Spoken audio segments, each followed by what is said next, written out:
I'm sure most of you are familiar with Drop, formerly Massdrop, the quasi-group buying company, probably most well known for the rebadged popular headphones such as the K7XX and the HD6XX. Today I'm looking at one of their newer products, the Drop Panda.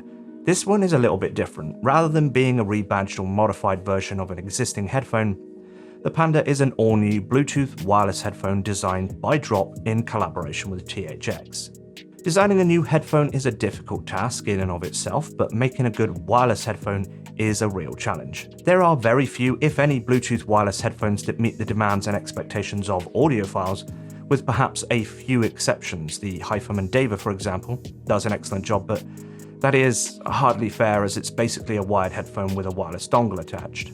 So when Drop set out to design the Panda, the goal was simple: deliver an audiophile listening experience free of wires. Now that sure perked a lot of ears and raised over $1.1 million of crowdfunding on Indiegogo. After some time in production and delivery to the crowdfund backers, the Panda is now officially available. Drop asked if I wanted to check it out, so full disclosure, this pair was sent to me by Drop for the purposes of this review. As usual, whether I get sent a review sample or pay for something myself, I'm always going to give you my honest take. So Drop have aimed squarely at audiophiles with the Panda, looking to change the portable headphone game. It's a lofty aim, so have they actually delivered? Well, there's a lot to talk about, so let's get into it.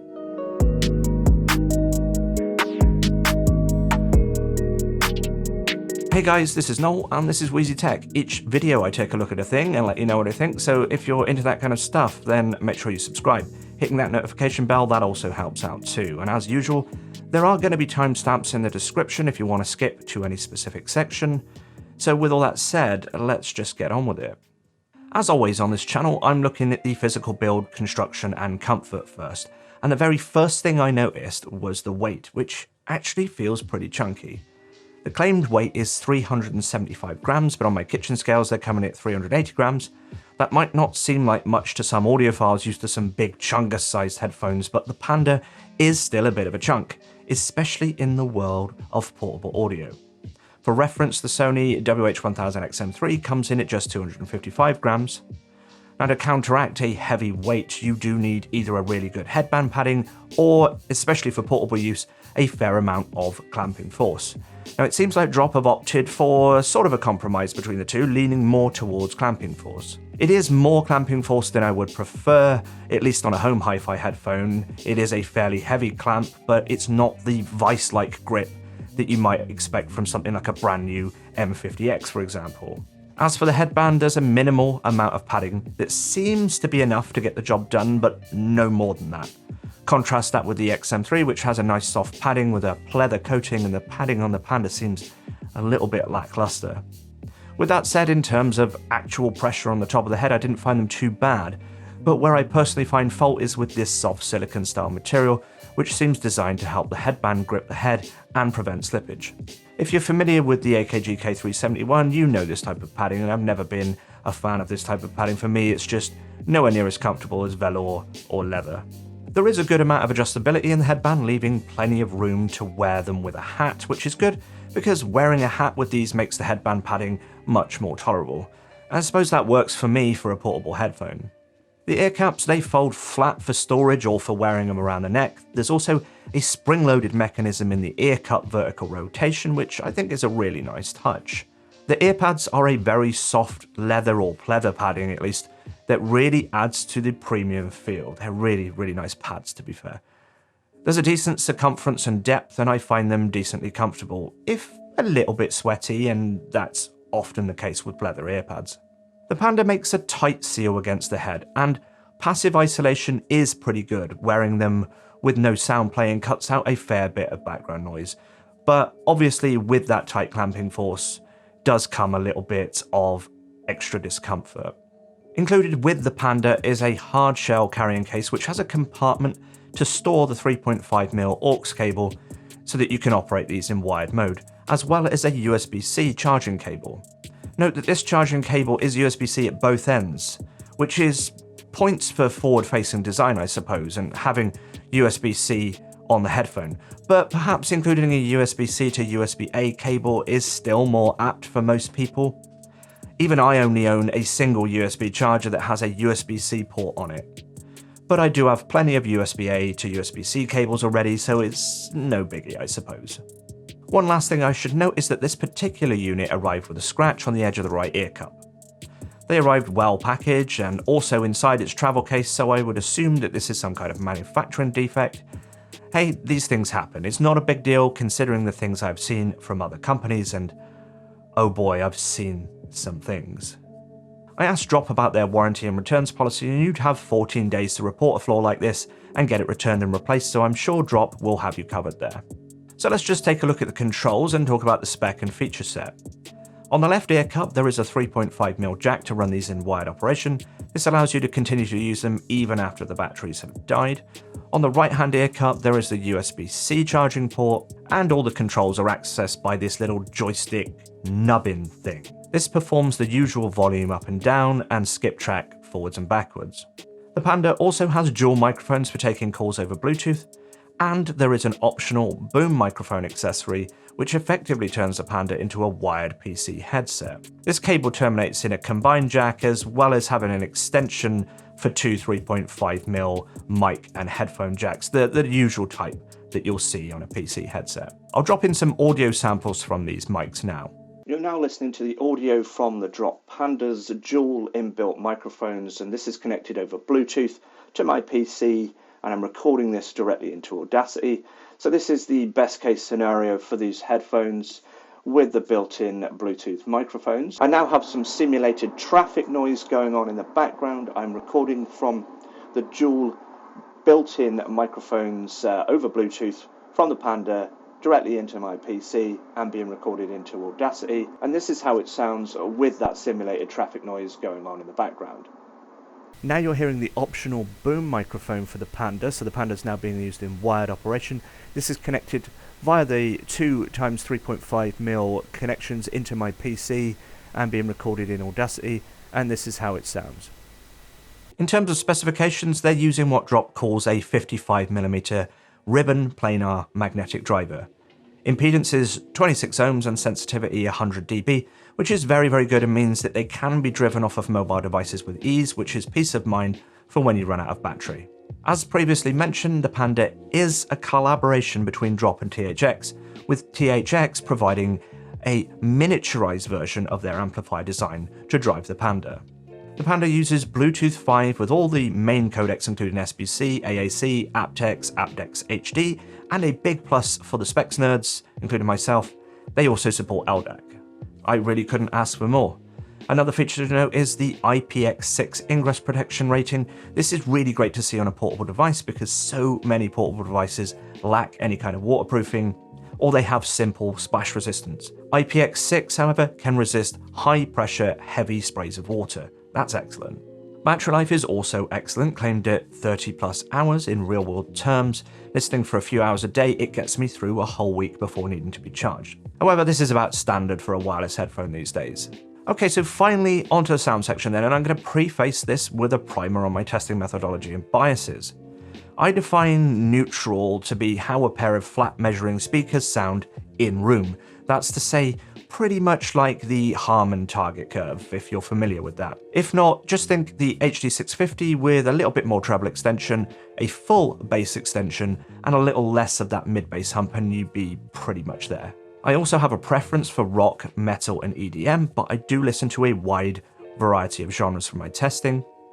I've also tested the Panda in wireless mode from my phone, as well as wired via the JDS Atom DAC amp stack.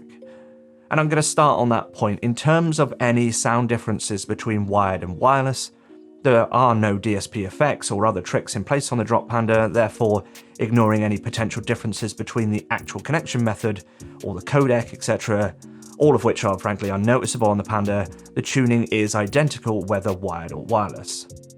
And what of the tuning? Well, this is perhaps the weakest point of the Panda. Actually, time out here, we really need to talk. The Panda is a Bluetooth wireless headphone, so before I talk about the sound, we need to establish the baseline of comparison. Now, some would say that I should compare them to the likes of the Sony WH-1000XM3 and similar Bluetooth wireless headphones, and that would at first seem fair. but we do need to address Drop's claims, and I'm going to start with a quote from Drop's website. Bluetooth headphones are known for their convenience. It's great not to have that cable hanging around, but in the past they haven't been able to hold a candle to wired headphones when it comes to sound quality.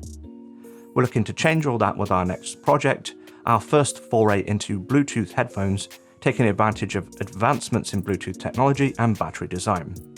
We're aiming for the best of both worlds, an audiophile sound in a wireless package. So it's clear from this that Drop expects the Panda to not really be competing with the likes of the XM3, but competing with more portable wired headphones, the ones you might have previously used with your portable DAC amp connected to your phone or something similar to that.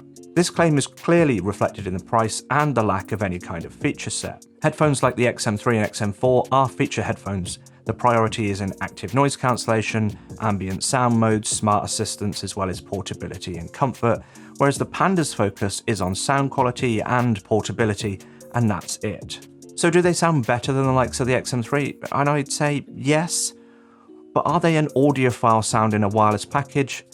I'm going to say no, not really. I should also note that there is an app in development that will provide a parametric EQ.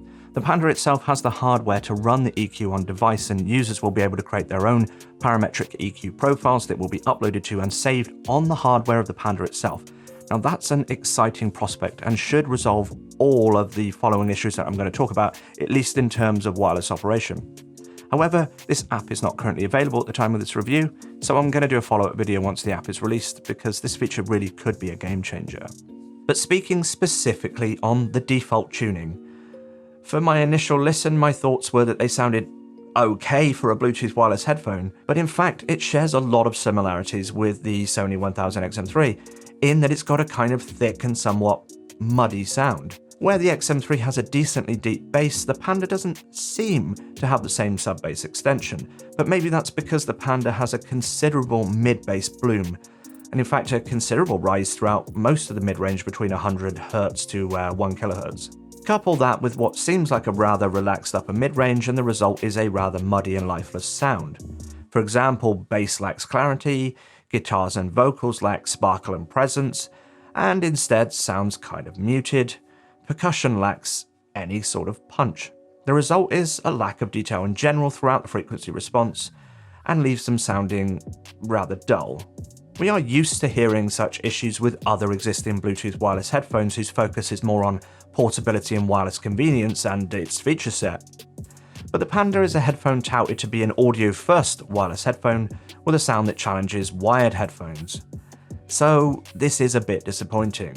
And I just want to say at this point that if you're comparing them to existing Bluetooth wireless headphones that are on the market, the Panda does sound pretty good, and I've absolutely no problem with anyone liking the Panda as it is. But in this video, I really wanted to look at Drop's claims about the Panda and really see if this headphone does compete with wired headphones rather than with the Bluetooth headphones that are on the market. Now hear me out for this next section. I've got a lot of mixed thoughts here that I need to lay out so that you and myself can come to some kind of conclusion here. If you take the Panda with the default tuning and put it alongside the Sony 1000 XM3, you'll probably say they sound better, but not by much. If the sound isn't much better than the XM3, then in my opinion the XM3 wins. It's lighter, it's more comfortable, it has noise cancelling and all the usual smart features you'd expect from a wireless headphone, and it also has a much cheaper street price than the $400 that the Panda costs. You can say the same for the Sony 1000 XM4, although the price difference is less, you also gain refinements, especially in the app and EQ features versus the XM3. I would normally talk in much more detail about the sound, but in this case I do not feel it's worth the time to break down the default tuning as it is. If you do want to know more about the default tuning, go and watch Resolve's video on the headphone show. He went into a lot more detail. Is my conclusion then that the Panda is just the Sony or Bose or any other Bluetooth headphone, but with less features? Well, not exactly, and all that comes down to this elusive app. I played around with EQ in the Panda in wired operation using Equalizer APO, and with a little bit of EQ, they do really come alive, and there is a lot of potential inside ready to be unleashed. There is detail, definition, clarity, energy, punchiness, imaging, staging, all there to be accessed. It does seem like the hardware is very capable, but unfortunately this is all hidden with the default tuning. And I'm also not going to go into a huge detail about the Panda's EQ performance, otherwise I'd really be just reviewing my own EQ curve.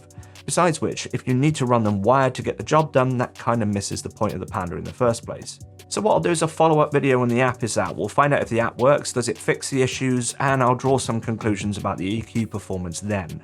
I know that some people hate the idea of using an app with their portable headphones. However, if what I have been told turns out to be true in practice, the app would only need to be used to upload the EQ profile to the device, and once uploaded, the Panda will run the EQ profile on device using its own hardware. That would surely be a game changer, but it remains to be seen. Once again, I just want to say that if you're comparing the Drop Panda to any other existing Bluetooth wireless headphone on the market, such as the Sony 1000 XM3s and XM4s and the Bose QC35-2s and others, for example, then you may have a favorable opinion on the Panda, and that's totally fine. But looking at the Panda from the perspective that they rival a wired pair of headphones, that's where I have issue with the Drop Panda, and that's where I think that they fall short quite considerably. And I think it's really important to address manufacturers' claims head on. If Drop had said, hey, we've made a Bluetooth headphone in competition with the likes of Sony and Bose, I probably wouldn't have had quite so much negative to say about the Panda apart from the lack of features and maybe the price tag. However, considering that Drop have aimed this squarely at audiophiles in competition with wired headphones, I really think that they've missed the mark here. So what does that mean for the Panda and the conclusion of this review?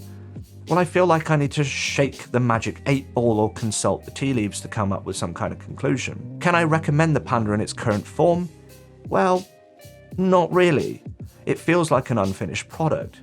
The state of the Drop Panda is in flux in two states at once. It's full of potential energy, but just that. On the one hand, the Panda is a rather heavy, portable headphone with no features and a subpar sound quality that doesn't really deserve its $400 price tag. On the other hand, it's a technically capable lump of clay ready to be molded into whatever shape you desire. Whether that is worth it to you, that's up to you to decide, especially if you are outside the US where that $400 price tag is looking pretty steep. I would really much prefer to see at least $100 cut off that price. For me, the Drop Panda is Schrodinger's headphone. It might be good, it might be bad, but all this hinges on the arrival of the elusive and currently delayed app. Right, that's going to be it. Like if you like the video, subs if you want to see more, and as always, thank you so much for watching, and until next time, have a good one.